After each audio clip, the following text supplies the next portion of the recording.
19h45, la barrière Info Soir, messieurs, dames, bonsoir et bienvenue à cette nouvelle session d'information du lundi 14 novembre 2024. Et toutes nos excuses pour ces légers retards indépendants de notre volonté.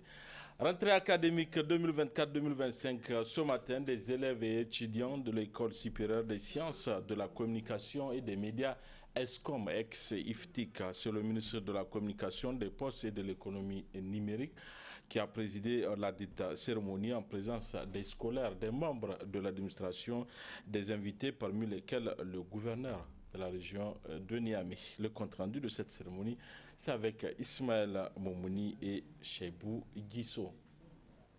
Après des mois de répit bien mérités, à la suite d'un taux de réussite dépassant 95% l'année dernière, les élèves et étudiants de l'École supérieure des sciences de la communication et des sciences des médias, ESCOM, ex-IFTIC, ont rebroussé le chemin de l'école à travers cette rentrée académique 2024-2025 qui a débuté par la montée des couleurs.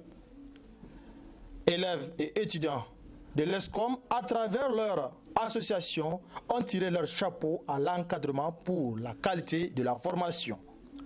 Chers camarades, élèves et étudiants, nouveaux comme anciens, nous vous encourageons à tirer le meilleur parti de toutes les opportunités qui s'offrent à vous cette année. Participez activement au concours, engagez-vous dans les projets et les activités extrascolaires et n'hésitez pas à explorer de nouvelles idées et perspectives. Notre curiosité et notre détermination sont les clés de notre succès. Ensemble, faisons de cette année académique une période d'essor intellectuel et de découverte, ainsi que de réussite.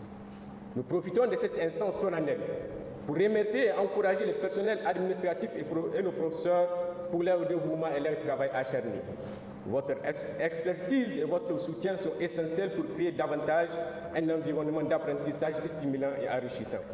Ceci nous amène à dire aux nouveaux élèves et étudiants: vous ne vous êtes pas trompé de choix en mettant votre avenir entre les mains de ces braves hommes et femmes. Car, comme le disait le directeur de la formation et de la recherche, M. Adam Rabiou, ici à l'ESCOM, nous sommes une famille. Pour sa part, le directeur général de l'ESCOM a dressé l'historique de l'école. Notre école a été créée par décret numéro 77/PCMS du 8 décembre 1977 sous la dénomination de Centre de formation aux techniques de l'information CFTI.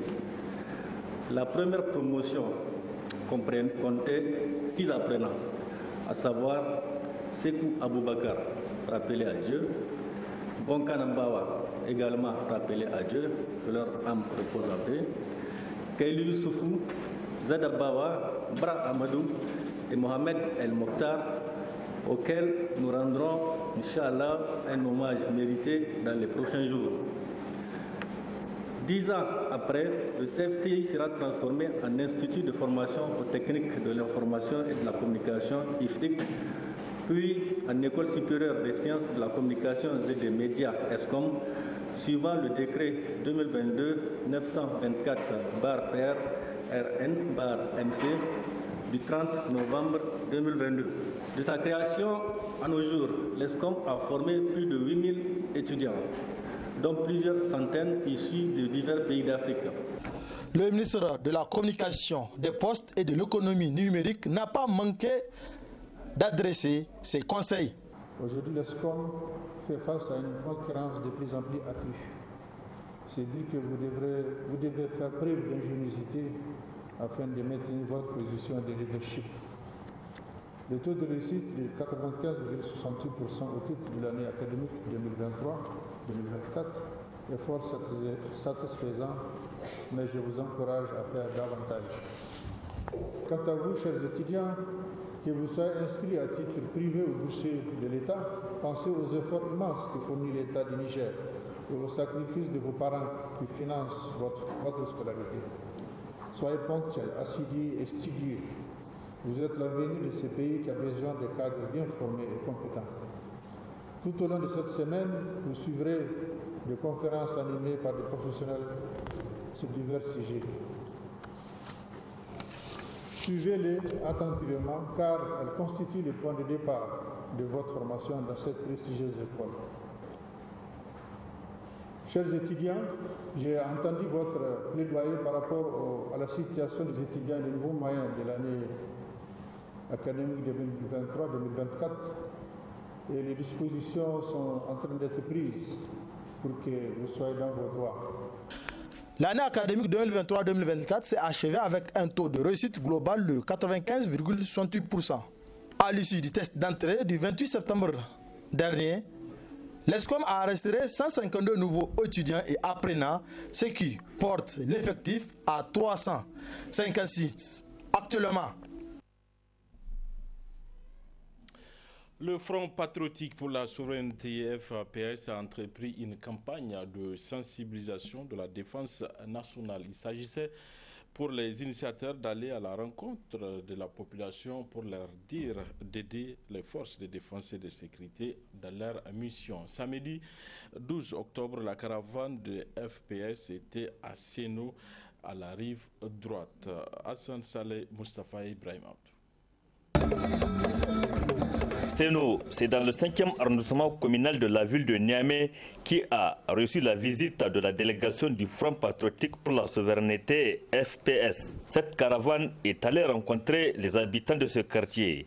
Objectif, expliquer l'impérieuse nécessité de collaborer avec les éléments de force de défense et de sécurité dans leur mission de sécurisation des personnes et de leurs biens, et particulièrement dans ce contexte de lutte contre les groupes armés non étatiques et autres bandes de criminels qui tentent par tous les moyens de déstabiliser le Niger. Pour nous, aujourd'hui, c'est de faire comprendre aux populations de Seno qui sont sorties massivement que la sécurité n'a pas de prix. Premièrement, ils doivent accepter à ce que les forces de défense et de sécurité puissent faire intrusion chez eux pour fouiller et voir s'il n'y a pas des indices d'actes criminels.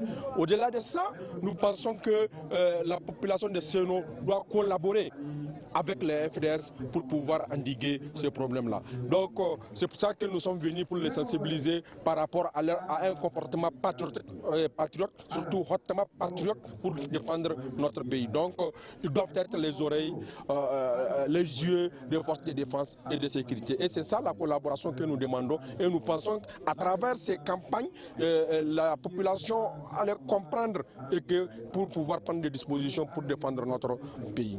Nous voulons que cette population comprenne qu'aujourd'hui, cette affaire d'insécurité, c'est pour nous tous. Nous tous, nous sommes concernés par l'insécurité.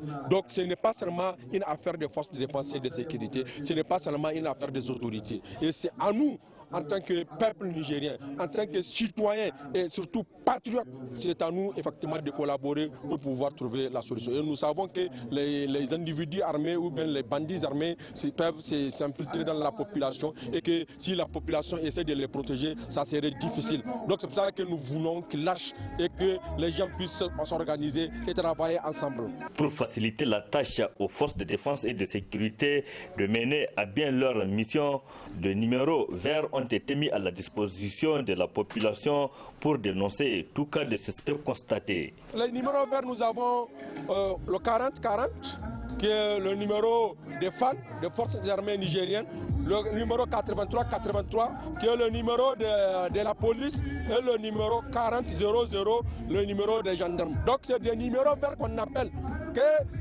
d'abord, on ne t'impute pas de l'argent, c'est gratuitement tu appelles et qu'il ne faut pas hésiter quand vous voyez un acte suspect pour appeler. Donc les gens doivent appeler et ce n'est pas rien.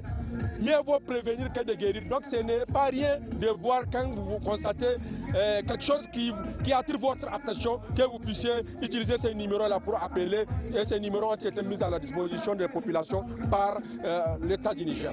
Cette campagne de sensibilisation de la défense nationale entreprise par le Front patriotique pour la souveraineté a été soutenue par les autorités administratives du 5e arrondissement de la ville de Niamey. La commune 5 a été choisie parce que c'est ici qu'il y a des zones d'ombre, des zones d'insécurité dans notre arrondissement communal. Nous demandons à la population de Seno de collaborer et de soutenir nos forces de défense et de sécurité pour mener à bien la mission. Dans cette initiative, le Front patriotique pour la souveraineté est plus que jamais déterminé à rester debout pour apporter sa contribution dans la lutte contre le terrorisme et pour aider à combattre tous ceux qui veulent déstabiliser le Niger. Avant Seno, la caravane du FPS était à Nord-Dire, toujours dans le 5e arrondissement communal de la ville de Niamey, pour lancer les mêmes messages.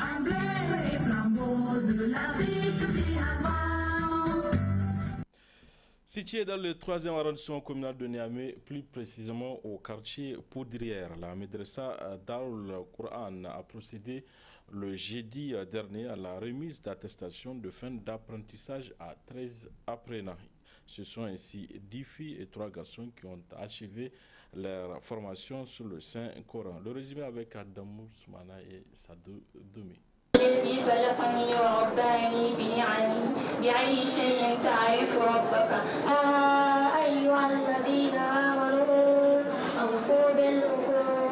Il s'agit là d'une petite démonstration de connaissances acquises pendant 4 années d'apprentissage du Saint-Coran à la Médressa Darul Quran du quartier Poudrière. Une fin d'apprentissage qui a vu le sacre de 13 apprenants à travers la présente cérémonie enregistrant au-delà des élèves la présence d'une foule immense composée de parents, amis et connaissances. Vint le moment tant attendu de la remise des attestations aux récipiendaires qui ne cachent pas leur joie tout en soulignant l'importance de ce moment dans leur vie. Cette soirée, elle représente un grand honneur pour moi car c'est le rêve de tout apprenant qui rentre ici. C'est de finir le Coran un jour et de pouvoir le mémoriser bien. Moi, à l'endroit de mes formateurs, et que je les remercie. Et je prie le grand Allah qu'il les récompense, car ce qu'il nous donne, c'est lui seulement qui a la capacité de les récompenser. Le savoir. Mon message à l'endroit des autres, c'est que je les incite à venir davantage et de ne pas se décourager. La religion, c'est quelque chose qui doit s'apprendre. Donc je les invite toutes à venir apprendre, que ce soit les filles ou les garçons. La joie est encore immense chez les parents qui voient ainsi un de leurs rêves se réaliser et invitent les autres à leur emboîter les pas. Et une fierté pour nous, cette soirée, de venir pour voir le travail que nos enfants ont battu pendant des années. On est fiers, on salue tout le monde, on salue les marabouts qui ont eu cette noblesse d'enseigner beaucoup de choses à nos enfants. Donc nous, on ne fait que les accompagner. On invite tous les parents d'envoyer leurs enfants et de les accompagner. Machallah, nous remercions Dieu le Tout-Puissant parce que c'est de sa volonté que tout soit. Et nous encourageons les parents vraiment à accompagner leurs enfants, à encourager leurs enfants à aller vers les écoles coraniques. Donc, parce que c'est ça le fondement. Oh, ouais. C'est vrai qu'à la vie active, il y a tout, mais l'islam, apprendre sa religion, c'est très important. Oh, ouais. Nous remercions aussi les marabouts ici, qui ont eu le temps, le courage, la patience de les encadrer durant tous ces parcours. Les récipiendaires font non seulement la fierté de leur famille, et au-delà de toute la société qui a tant besoin d'une jeunesse bien éduquée, conformément aux préceptes de l'islam. Parlons santé à présent. Une maladie qui fait des victimes au Niger, c'est la lèpre. Une maladie comme toutes les autres et qui peut être traitée. C'est un reportage de Sekinato Sadou et Soumela Abdoulaye. La lèpre, une maladie ancienne et souvent méconnue, continue d'affecter des milliers de personnes dans le monde. La lèpre, c'est une maladie infectieuse causée par des microbes. Un microbe qu'on appelle le Mycobacterium lépré ou le bacille de Hansen. Ce bacille a été découvert en 1873 par un médecin norvégien appelé Armorer Hansen, d'où le nom de la maladie de Hansen. C'est une maladie contagieuse qui est endémique, c'est-à-dire qui sévit particulièrement dans tous les pays du monde et pour lesquels les pays ont créé des programmes nationaux de lutte pour cette élimination d'ici 2030. Bien que guérissable, elle reste un défi en raison de la stigmatisation et du manque d'information. Aujourd'hui, nous sommes dans un système d'intégration des maladies. Le ministère de la Santé publique a proposé la lutte contre 14 maladies tropicales négligées au Niger, dont il y a 5 maladies tropicales négligées à manifestation cutanée qui doivent être traitées en même temps avec la lèpre.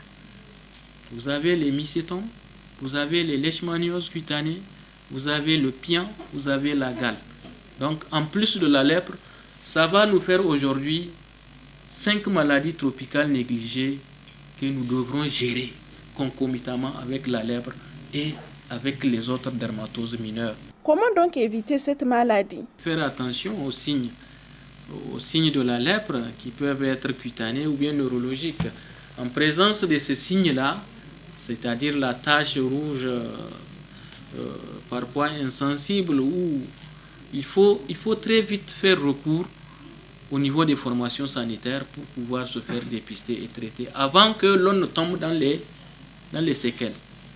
C'est que la lèpre, ce n'est qu'une maladie, n'est-ce pas? Ce n'est pas un mauvais sort qui fait ça, ce n'est pas parce que tu as juré sur le Coran ou autre qui fait que tu as la lèpre, non, loin de ça.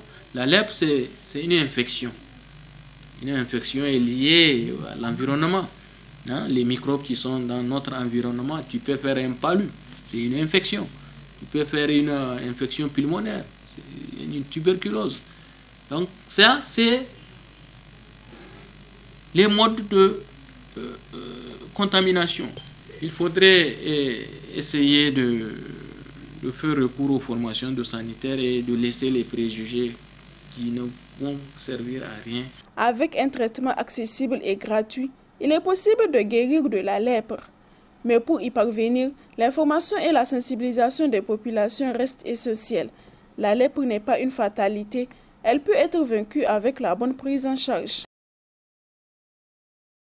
Rendons-nous dans le département de Saï, région de Tilaberi. Là-bas, nos reporters Nafissatou Yahayaï et Ibrahim Abdou se sont intéressés à la pêche, une activité qui génère assez de ressources pour les personnes qui l'exercent. Le reportage.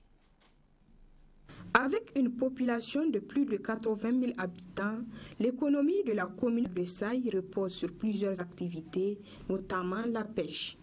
Une activité qu'exercent certains jeunes de la commune depuis plusieurs années. J'exerce ce métier depuis l'âge de 7 ans. Nous pêchons le poisson très tôt le matin et le soir au coucher du soleil.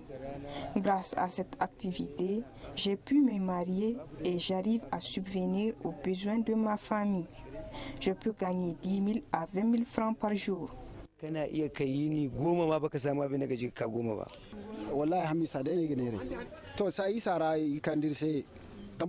Je vends du poisson que j'achète avec les pêcheurs. Grâce à ce commerce, j'arrive à nourrir ma famille. Voilà, messieurs, dames, fin de cette édition. Merci à vous de l'avoir suivi. Au revoir.